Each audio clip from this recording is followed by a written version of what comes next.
So something different that I haven't seen at an exhibition in recent years. Anyway, Mark, this is a Matsuura MX850. What are you actually showing visitors this week at Southern Manufacturing?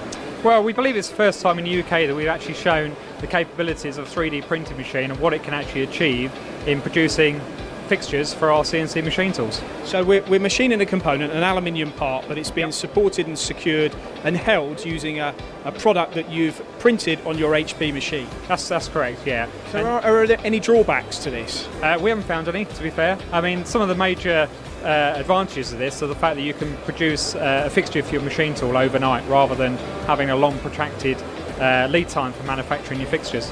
I would suggest, a lot of tool makers might quote you days, weeks to make a fixture. Sure. You can now turn this round literally. I mean, this particular example here, how long did this take to print? This was printed overnight, so the lead time is very short indeed.